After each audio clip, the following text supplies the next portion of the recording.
ભાવ. प्रभु ने प्रेम करो ने,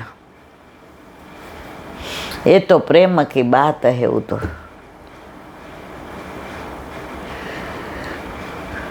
આજે કોઈની યાર પ્રેમ થાય તો આપણે પુસ્તક વાંચ્યા હોય છે.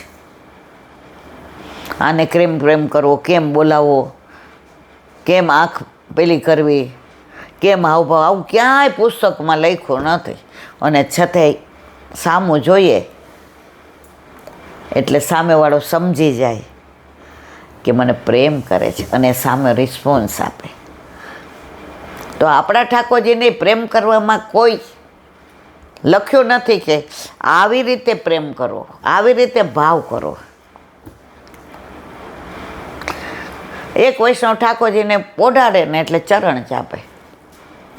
આજ તો બહુ વનમાં મારા વાલા ગાયો ચરાવી નહીં. ગાયોને યમુનાજીમાં પીવડાવતા હતા ત્યારે બધી ગાયો તમને દોડાવતી હતી ને. તમે કદમના વૃક્ષો ચડી ગયા હતા ને મારા વાલા, બહુ ચરણ દુખે છે. આજે તો મારા વાલા બહુ થાકી ગયા, લાવો લાવો મારા વાલા ચરણ ચાંપી દો. આવું કે પુસ્તકમાં નથી લખ્યું મારા વાલા. એનો ભાવ છે, એના હૃદયમાં પ્રભુ પ્રત્યેનો પ્રેમ છે. આ તમે ગોખો તો ન આવડે.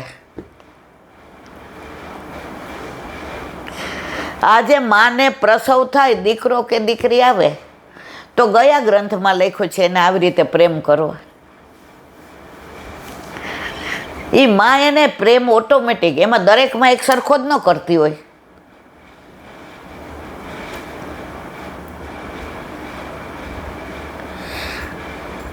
પિન્ટુ આવ્યો ત્યારે મધુબેનની હોસ્પિટલમાં હતી હું.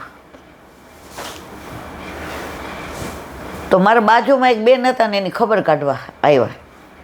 તો એ બેનનો દીકરો હતો, નાનો 1.5 વર્ષનો હતો. એણે બે આમ આટલા મોટા ચોટલા લઈને ઉપર રિબન બાંધી હતી.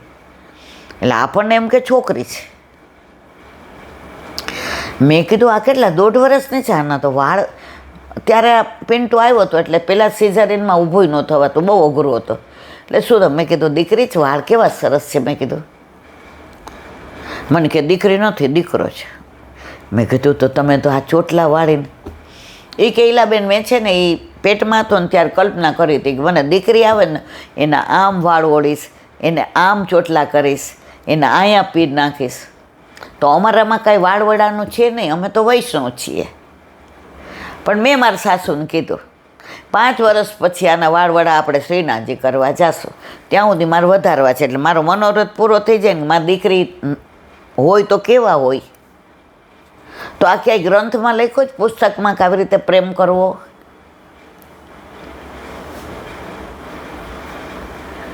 દરેક માની પ્રેમ કરવાની. એમ આપણા ઘરે આપણા માથે બિરાજતા આપણા ઠાકોરજીમાં કોઈ એમ કે તમારે આમ પ્રેમ કરો, એ પ્રેમની રીત છે જ નહીં. પ્રેમ એટલે પ્રેમ, પ્રેમમાં નેમ નહીં. નેમ એટલે નિયમ, પ્રેમમાં કોઈ નિયમ નહીં. પણ પછી વલ્લભની મેળ નહીં ભૂલી જવાની. વલ્લભની મેળ પ્રમાણે પછી નાયા વિના દોરડું ન જવાય. હાથ ખાસા કર્યા વિના ન હાલે. ત્યાં રેશમી કપડું જોઈએ. વલ્લભની મેળ નહીં છો, પણ પ્રેમ તો પ્રેમ જ છે. તો મારા વાલા, આજે વ્યાસ પૂર્ણિમા, હયું દડા એવા બધા ગિરિરાજની અંદર અત્યારે, અને છતાંય બધા આનંદ લઈ રહ્યા છે. વરસાદ પડે છે તો કોઈ ખસતું નથી, બધા આમ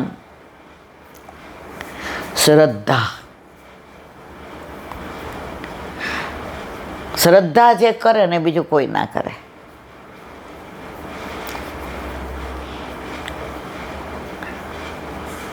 ઘણીવાર શ્રદ્ધા તમારી એવી અડગ હોય કે ઠાકોરજી કર્યા વિના છૂટકો જ નહીં. અને ઘણીવાર આપણે ડગી જઈએ, ઠાકોરજી કે હજી ત્યાર તો તાર ફર. પણ અડગ હોય છે વિશ્વાસ. પ્રભુમાં વિશ્વાસ રાખો તો નિશ્વાસ ન પડે. એવા આપણા પ્રભુ વલ્લભાદી વ્રજ વિહાર. નવનીત પ્રિય શાસ્ત્રીને ભગવત સ્મરણ. વ્રજની હમણાં જ વાતો કરી, પહેલવાનની, ગિરાજ બાવાની. કાલે જ હોલમાં અમારે બધા હમણાં છે ને 10-12 જણા ગયા વર્ષે લીલી પરિક્રમા કરી. હવે એટલે જેવો સત્સંગ કરતા હોય તો એકાદ જણને તો કાંઈક પ્રસંગ યાદ આવે છે. તો કાલે જ 10-12 જણાને કાંઈક વાત નીકળી. એટલે એમ કે કાલ પૂનમ છે તો ગિરાજ બાવામાં બહુ જ એમ કે ગીરદી હશે ને બધા પરિક્રમા. એ કે ઈલાંટી અમારે કેવું થયું ખબર છે, અમે પરિક્રમા કરતા હતા ગિરાજ બાવાની. હવે એ કે એવું અંધારું થઈ ગયું અને અમે વચ્ચેથી કરતા તો ઓલો આપણે નહીં આ ખેતરને ઓલા નીચે ઘાસ ને ઓલી વનરા, હા વનના રસ્તે ઉપર. એ કે રોડ ઉપર ન ગયા. તો અમે એ કે આ અમારું ગ્રુપ 7-8 જણાનું. હવે કેવું અંધારું, આગળ દેખાય ને. એટલે અમારી ભેગા એક બેન હતા ને, એ કે એ બીએ એટલે ના અત્યારે ન જોવાય, હા અંધારું, આગળ કંઈ દેખાતું નથી, આપણે રોડ ઉપર વયા જાય. કે અમે કીધું કે ના હવે થોડું જ છે, હવે અડધો પોણો કલાક માટે થઈને પાછા રોડ પર જાય, ફરવું પડે. રોડ ઉપર હતું લાઇટ બાઇટ, પણ અમને અંદર એકલા એટલે, અને કોઈ ચકલું ફરકે નહીં. અંધારી રાત, ક્યાંય તમને માણસ તો ન દેખાય, ચકલાનો અવાજ ન આવે. કે હવે એ કે ઓલા બેન અમને બીવડાવે. ત્યાં કે આવડી નાની ગાયનું બછડું આવ્યું સફેદ સરસ. ક્યાંથી આવ્યું? ગોવાળ વિના આવ્યું. ગોવાળ હશે ઠાકોરજી, પણ અમને દેખાતા નહોતા. હવે અમારી આગળ એ હાલે, તો અમને જે રસ્તો નહોતો દેખાતો કે મુખારવિંદ તરફ આમ જવું કે આમ, એ આગળ હાલે ને અમે એને પાછળ. 56 કટોરા 56 ભોગની જગ્યા આવી. ગોવિંદ સ્વામીની કદમખંડી આવી. તુલસી ક્યારે આવ્યા, અને જ્યાં મુખારવિંદની લાટ દેખાણી, બચ્ચું ક્યાં વયું ગયું, બચ્ચરું. આ કાલે જ હોલમાં વાત થઈ અમારે. તો વ્રજમાં તો આજે પણ આવું જ બને છે. હું બીજા કોકને કહું તો એમ થાય કિલાબેનને બધાય આવી, પણ કાલે જ અમારા હોલમાં વાત થઈ. હજી તો એ લોકોને કે વરસ નથી થયું, આ ભાદરવા મહિનામાં વરસ થશે. કોણ આવ્યું બછરું, કોને મોકલો? ઠાકોરજી જ. પણ ઠાકોરજીને દર્શન એટલે ન થાય, હજી આપણી લાયકાત નથી. તો એવું આપણું વ્રજ. આપણે અત્યારે નંદગાંવની આજુબાજુની લીલાનું અનુસંધાન કરીએ છીએ.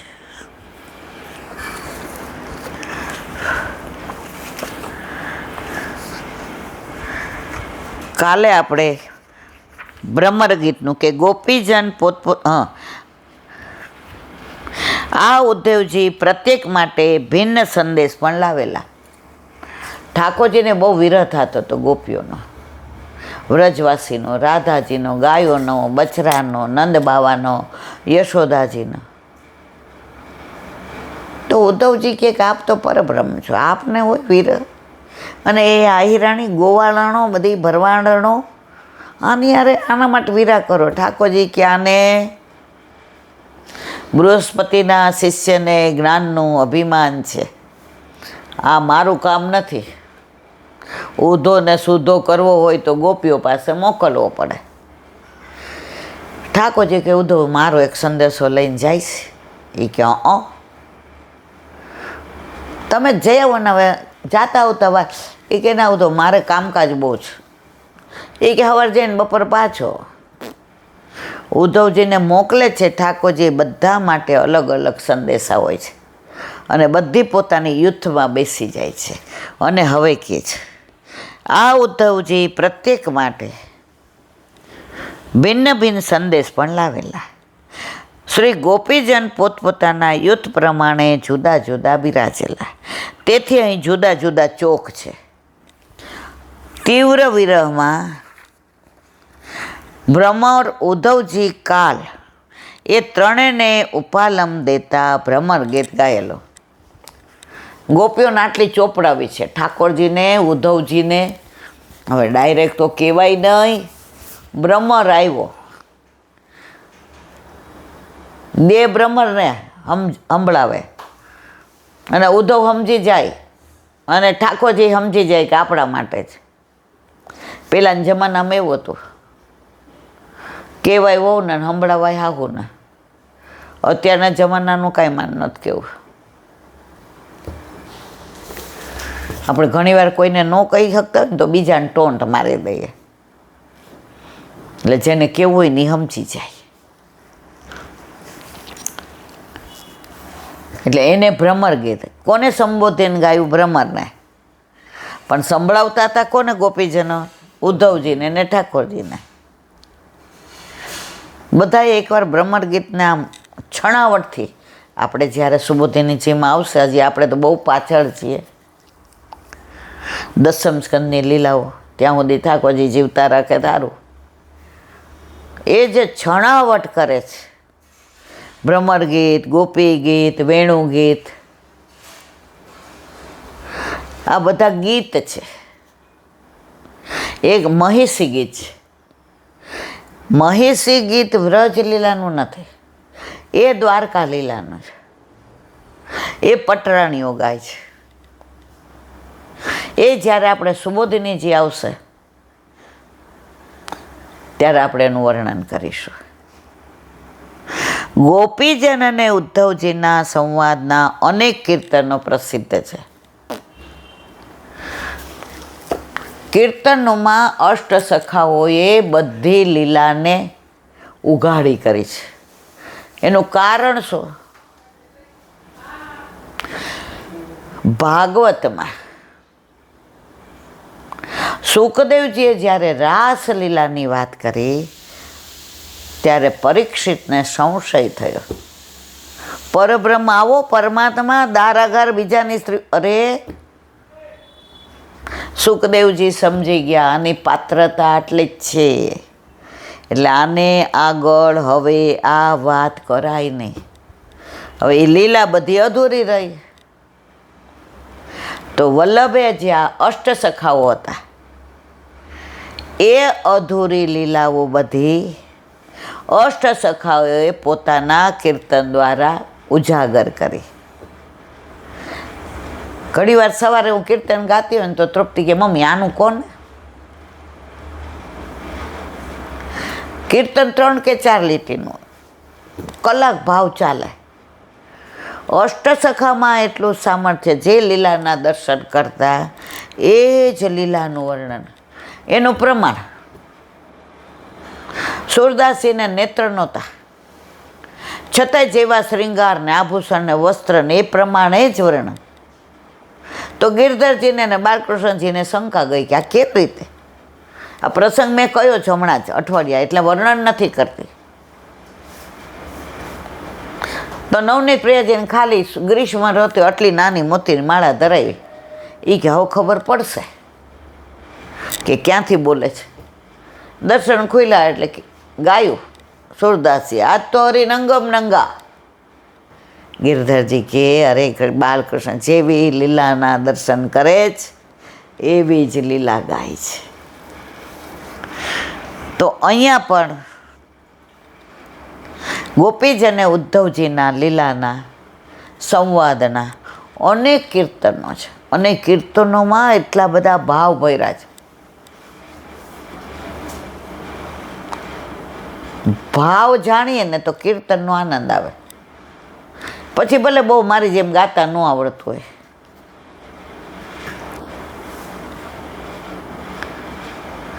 ભીંજત આવત ગેહ, ભીંજાઈને ઠાકોરજી આવ્યા. ગોપીને કહ્યું હોય તારે ત્યાં જ આવીશ. બીજાને ત્યાં આવ્યા ને ભીંજાઈને આવ્યા, એટલે આમ નખથી ધરતી ખોદે, એમ કે ખોતરે. ગોપી કે છે હરખી રીતે નાહી લ્યો ને. આ બધા ચિહ્ન તો જતા રે જ્યાં ગયા છો ત્યાંના. બીજી ગોપીને ત્યાં ગયા હતા, એટલે ચિહ્ન બધા બીજી ગોપીના નખના હતા. એટલે ટોન્ટ મારે છે, હરખી રીતે નાહી લ્યો. પછી મારા આંગણામાં પગ મૂકજો. કીર્તન સરસ છે, કોક વાર આનો ભાવ કરીશું, બહુ સુંદર છે. અત્યારે આપણી પાસે ટાઈમ નથી. કીર્તન 4 લીટીનું, પણ એમાં તો ગોપી પોતાના હૃદયનો બધો ભાવ વ્યક્ત, અને ઠાકોરજીને આમ એવી શરમ આવે છે, આમ નખથી ને ધરતી ખોતરે છે કે તારી વાત તો સાચી, બીજે જઈને આવ્યો છે. તો આજે ઉદ્ધવજી અને ગોપીઓનો સંવાદ છે. ઓહો, કીર્તનમાં જે એની ભાવના છે. માહે પડ્યા મહાસુખ માણે, દેખન હારા દાજે. ઉદ્ધવજી ગુલમલતા વગેરે રૂપમાં આજે પણ બિરાજે છે.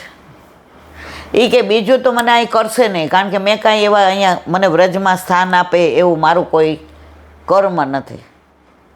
પણ આ 6 મહિના ગોપીઓ હારે રહ્યો, રજને લીધી, યમુના પાન કર્યા, ગિરાજીના ચરણ સ્પર્શ કર્યા, આળોટ્યો, તો પ્રભુ મને તમે ગુલમલતા બનાવજો, કે ગોપીઓ આવે જાય ને તેના ચરણની રજ મારા ઉપર પડે. તો આજની તારીખમાં પણ ઉદ્ધવજી ગુલમલતા તરીકે બિરાજે છે. અહીં રાસચોત્રો છે. ઉદ્ધવજી વ્રજમાં 6 માસ કહીને હું ગયા હતા, હમણાં 2 કલાકમાં પાછો. ઠાકોરજી કે જાય એટલે ખબર. આવ્યા તા જ્ઞાન દેવા ને લઈ ગયા જ્ઞાન. ઊધો સુધો હો ગયો, ડુગડુગી બજાવ, જ્ઞાનની ડુગડુગી બજી ગઈ, ઢોલ વાગી ગયા. લે, જે બહુ જ્ઞાનની વાતો કરતા હોય ને એના ઢોલ વાગતા વાર ન લાગે.